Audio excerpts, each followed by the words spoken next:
The story of a man who continued fighting World War II for 29 years after it ended because he didn't know it had ended. Hiro Onoda is a Japanese citizen who originally worked at a Chinese trading company. When he was 20 years old, he was called to join the Japanese army. He promptly quit his job and headed off for training in Japan. At a certain point in his training, he was sent to Nakano School to be trained as an Imperial Army intelligence officer. In this specialized military intelligence training, he was taught methods of gathering intelligence and how to conduct guerrilla warfare. He was being groomed to go in behind enemy lines and be left with small pockets of soldiers to make life miserable for Japan's enemies and gather intelligence in the process. On December 26, 1944, Onoda was sent to Lubang Island in the Philippines. His orders from his commanding officer, Major Yoshimi Taniguchi, were simple. You are absolutely forbidden to die by your own hand. It may take 3 years, it may take 5, but whatever happens will come back for you. Until then, so long as you have one soldier, you are to continue to lead him. You may have to live on coconuts. If that's the case, live on coconuts. Under no circumstances are you to give up your life voluntarily. Onoda then linked up with Japanese soldiers already on the island. Shortly thereafter, the island was overrun by enemy troops when other officers that were already on the island refused to help fulfill part of the orders that Onoda was given to destroy the harbour and airfield, among other things. This made it easier for Allied forces to conquer the islands, landing on February 28, 1945. Shortly after the island was conquered, the remaining Japanese soldiers split up into small groups of 3 or 4 and headed into the jungle.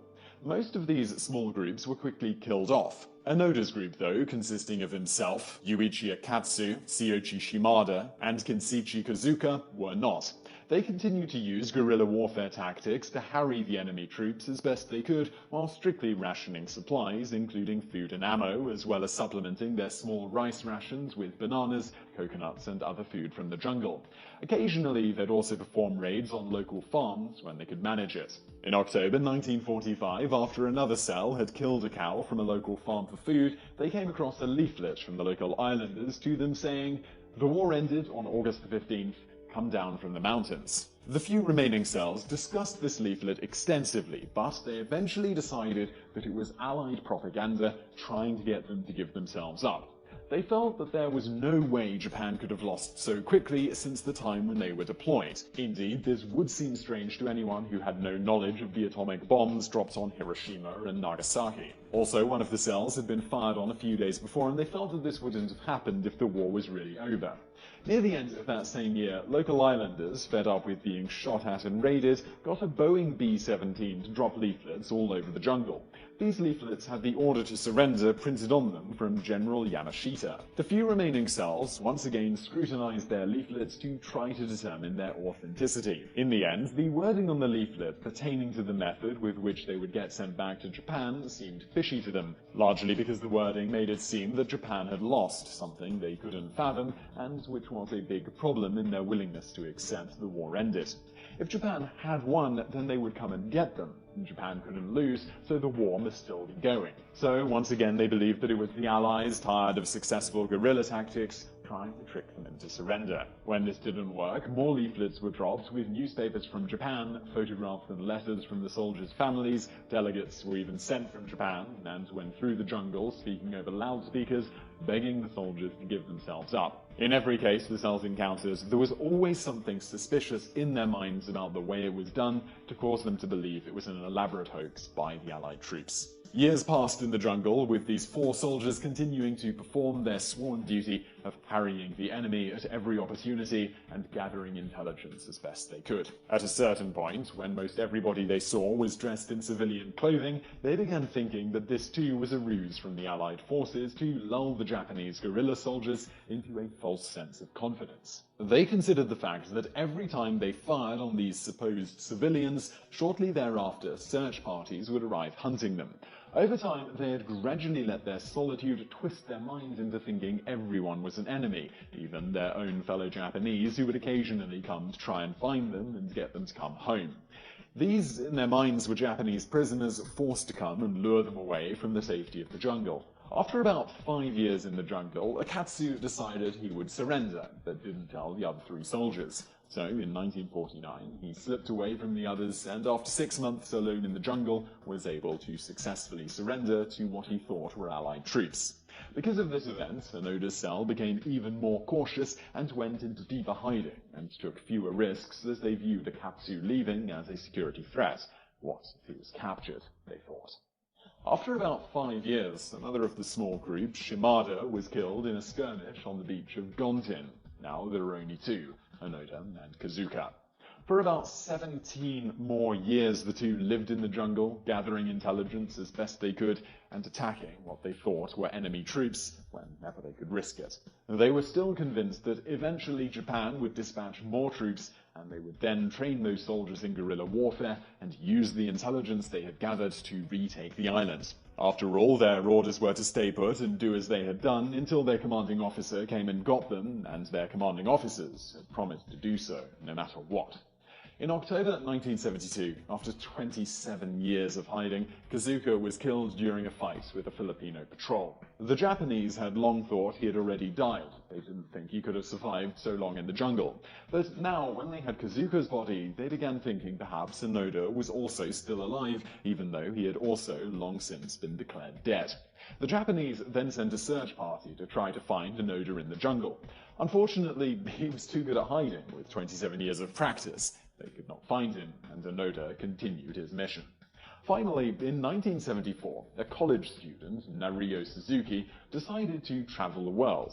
Among his list of things to do on his journey was find Onoda, a panda, and the abominable snowman.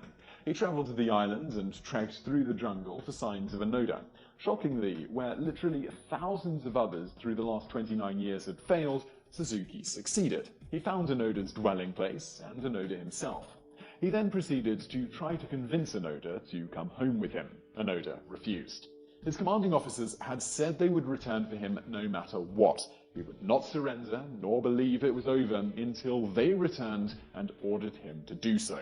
At this point, he would not have been allowed to simply go home. He would be required to surrender and throw himself on the mercy of the enemy. Over the years, he'd become too successful at using the guerrilla tactics he'd mastered, killing 30 Filipinos and injuring 100 others, as well as destroying various crops and the like for almost 3 decades. Suzuki then traveled back to Japan with the news that he'd found Onoda. Major Taniguchi, now retired and working at a bookstore, was then brought back to the island and to Onoda to tell him that Japan had lost the war and he was to give up his weapons and surrender to the Filipinos. As you might expect, after living in the jungle, doing what he thought was his duty, helping Japan, now only turning out to be wasting 29 years of his life, and worse, killing and injuring innocent civilians, it came as a crushing blow to Onoda. He later stated, "We really lost the war? How could they have been so sloppy?" Suddenly, everything went black. A storm raged inside me. I felt like a fool for having been so tense and cautious on the way here. Worse than that, what had I been doing for all these years? Gradually, the storm subsided, and for the first time, I really understood. My 30 years as a guerrilla fighter for the Japanese army was abruptly finished. This was the end. I pulled back the bolt of my rifle and unloaded the bullets. I eased off the pack that I always carried with me and laid the gun on top of it. Would I really have no more use for this rifle that I had polished and cared for like a baby all these years? Or Kazuka's rifle, which I had hidden in a crevice in the rocks?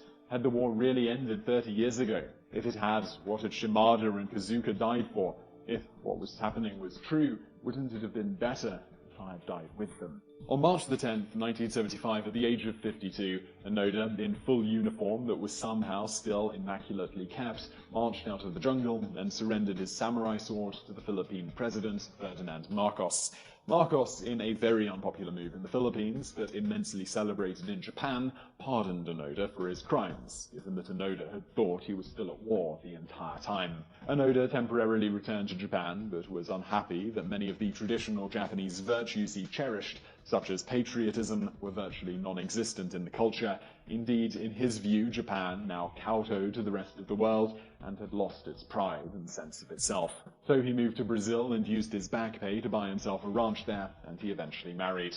However, after reading about a Japanese teenager who had murdered his own parents in 1980, Onoda became even more distressed at the state of his country and young people in Japan. He then returned to Japan in 1984, establishing a nature school for young people where he could teach them various survival techniques and teach them to be more independent and better Japanese citizens. Onoda ultimately lived to the ripe old age of 91, dying on January 16, 2014.